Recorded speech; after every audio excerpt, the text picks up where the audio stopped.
Title of this video is spirits, or maybe let's say spirit realm, but let's just say spirits.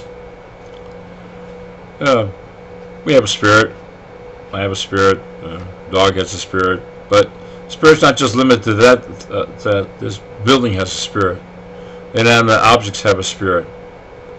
Well, some people will say, well, we're over. There's a word I guess, anthropomorphizing everything. Everything has to have some sort of image factor to it. Let's take a series on TV you may all be familiar with. A while back, there was a thing on Star Trek, the original series, where Spock encountered this glob of rock or something like that was on this planet where they needed this, I don't know, some special stuff off there for their spaceship, whatever. Anyway, but it turned out the rock was actually was a living thing, and he goes up, puts his hands on it. It's interesting, puts his hands out like laying out the hands. Interesting little feature there, and he listens to what the thing has to say, and so on. And it's interesting about it, both in the book Finhorn Garden, which is a good read for most of you. I don't know who the author is, and this Spock is that this thing talks in a language that may not be easily understood, even though you can still talk in English to these English or whatever language you're accustomed to. You just ask. You say, well, I don't speak that language, and you say quietly in your head, could you please talk something I can understand, and also perhaps appear in a format that I understand. So therefore it appears in a format I understand. I ask otherwise to appear in a format that what it is, and to talk in its language that it is when not, and of course it's it's just something that's I don't even know how to explain it with that. It's not even something that's in symbols. It's actually it's in some sort of like a three-dimensional cubical language. Like there's like little cubes of cubes are like floating through space, and that's the language when that. What does that mean? I don't know exactly what it means. But anyway, so, and here again, look, I don't want anybody to use what I'm saying here as the benchmark to apply themselves to have the say. So when they have experiences, they say, well, it has to happen this way.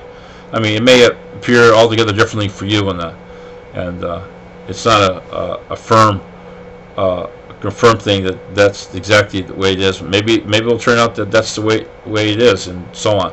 But anyway, so now of course people may say, well, a house may have a spirit because of someone who may have lived there previously. Well, that may well be true too. That's another subject matter in itself. In the spirits and disembodied spirits, oftentimes I would watch things like Unsolved Mysteries, and I would tune in as an exercise and find out what was going on. A lot of times we have disembodied spirits who hang around certain houses because of a certain activity that went down that didn't get resolved. One case in point is a situation down here in downtown San Diego at a certain house at some field. So I went there in the spirit realm. I didn't have to leave the house. I asked, I said, what's the story? And I think what I heard was that there was an appropriation of a land contract that was done illegally, as well as it got somebody killed, probably someone in relationship to the house there got killed, and they want restitution.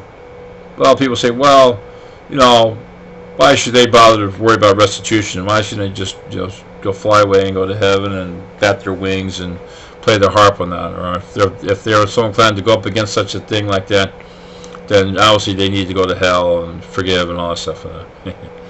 That's very simple to come up with that analysis. It's very black and white, and of course you get it from your Bible indirectly or from other kinds of texts. Whatnot.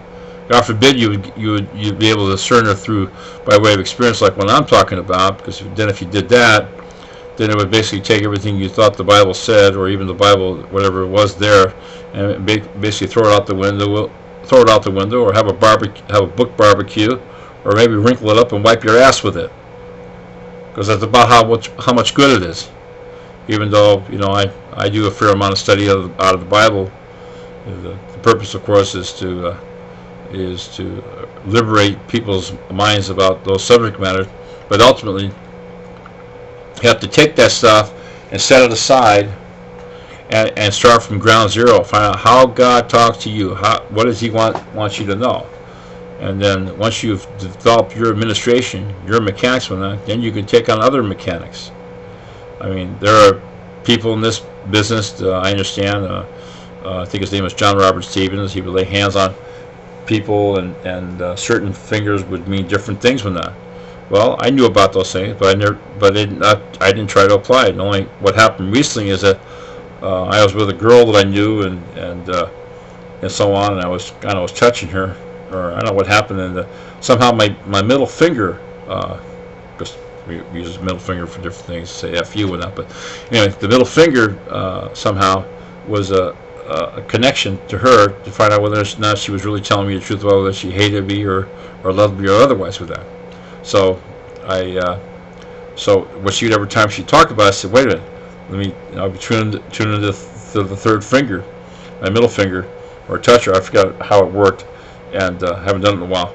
And I knew right away, Now, this other man, John Robert Stevens, he came up with that the 5 fingers had to do with the 5 different ministries, the apostle, prophet, pastor, evangelist, and teacher.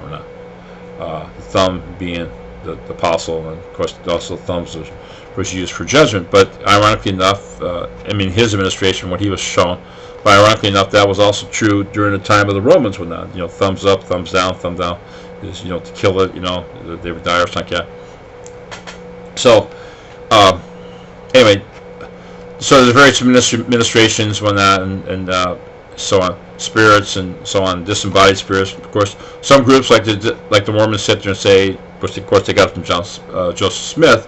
They didn't get it on their own. Matter of fact, very few of them have any kind of spiritual experience. I've run into a few that have, but most of them don't. But that's no big deal. That's most of Christianity.